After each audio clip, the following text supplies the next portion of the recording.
We are talking with Steve James. Steve is the founder of Kenya Relief, and I told Steve we need to talk about the beginning. Oh, yeah. And your daughter Brittany was the inspiration for you to go to Kenya for the first time. How many years ago now?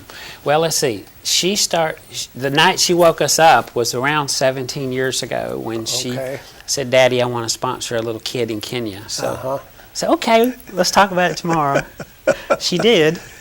Yeah. And of course, you ended up going to Kenya. What did you expect to accomplish when you first went?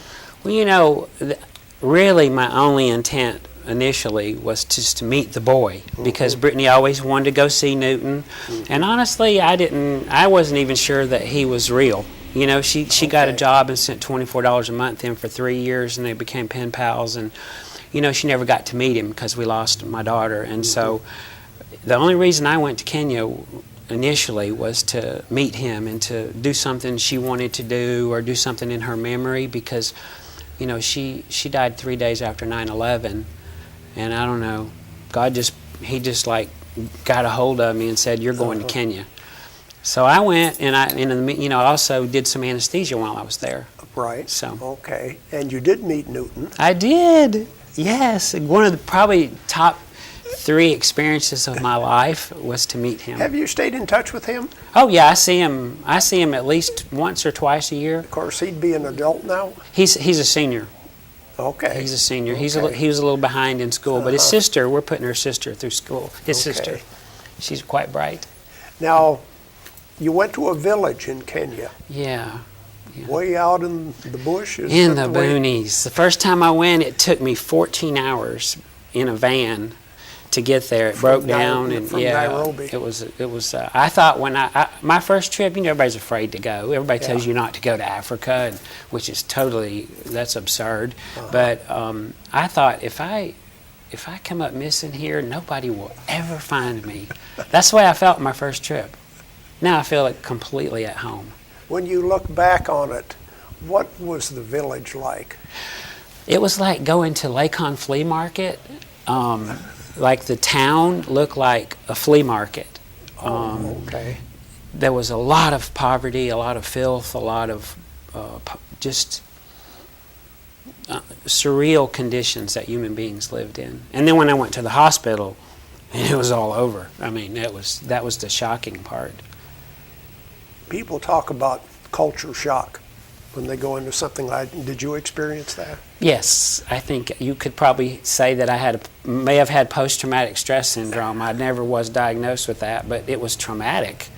To see human beings dying from preventable things and hopeless situations, it's kind of overwhelming when you're by yourself the first time. I cried till I had no tears left. When you came home, did you have any ideas of goals of things that you wanted to do? Well, I'm a big thinker and a visionary, so it didn't take me long to figure out I need to do something different. I need to get in there and do something. And I think pretty quickly I had dreams of bringing modern health care to Kenya, and of course the orphan problem was so big that was in the back of my mind, and that developed later. So now I just know that the sky's the limit, because there's so much to do and we can do it. At the time, did you think about, you could never come up with the money to do everything that needs to be done? You walk by faith. Yeah.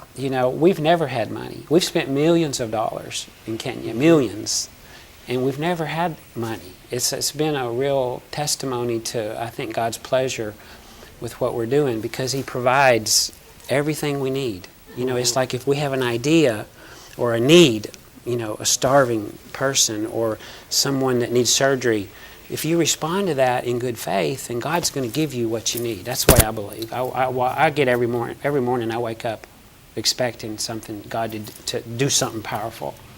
When you came back to Cullman, who did you approach first? The medical community? Yeah, CRMC was my first article ever written out of hundreds. It was a little bitty blurb in there. It was about my 9/11. 9/11 was on everybody's mind. But this, I had to tell about my 9/11, when this airplane hit my life and wrecked 3 days after. And so that was the first little article written at CRMC, and I remember going to Jay Weatherly and saying, we got to send some help. So we went to the warehouse, and they let me get anything I wanted, and I filled up a pallet, and that was the first shipment of, and now we have our 35th container on the water right now, fixing to send one out of Cullman in 2 weeks, or 36. Transportation is costly. Oh yeah, shipping. Shipping. I mean, when you send Yeah. 35 containers with 20 tons on a container, that's a lot of hardware and goods. And people don't really like to pay for shipping, but if you put $20,000 in a container and you put $300,000 or $400,000 worth of medical equipment and relief supplies and everything on it, it makes it so worth it. Yeah. Well, donating a piece of equipment or buying a piece of equipment, most people can relate to that. But Yeah. paying for shipping just seems That's kind of dull. that's been one of my toughest. You know, people don't mind sponsoring a kid or Yeah. or doing this, but when it comes to container shipments, that's the hardest money to get. Yeah. How soon did you go back to Kenya after that first time? Well, I was supposed to go 1 year after Brittany's death. I met a Catholic organization that was going to let me travel with them, see their projects, and visit Newton one day. But as I began to research, I thought, they need me now.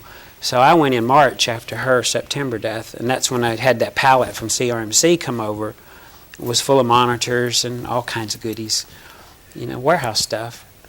How did you go beyond Cullman in contacting people? Well, you know, I took every opportunity to go speak. So I just started networking, you know, and I mostly started in churches. I think Lions Club in Cullman helped us with our first well about 10 years ago. And then, you know, I speak anywhere. I worked in several parts of the state. So, you know, Huntsville was natural, Cullman, Montgomery, Birmingham. So. Let's wrap up this interview, because I said I wanted to go back to the beginning, and we'll record another interview and we'll talk about what's going on today. Okay, I can't wait. Steve James with Kenya Relief.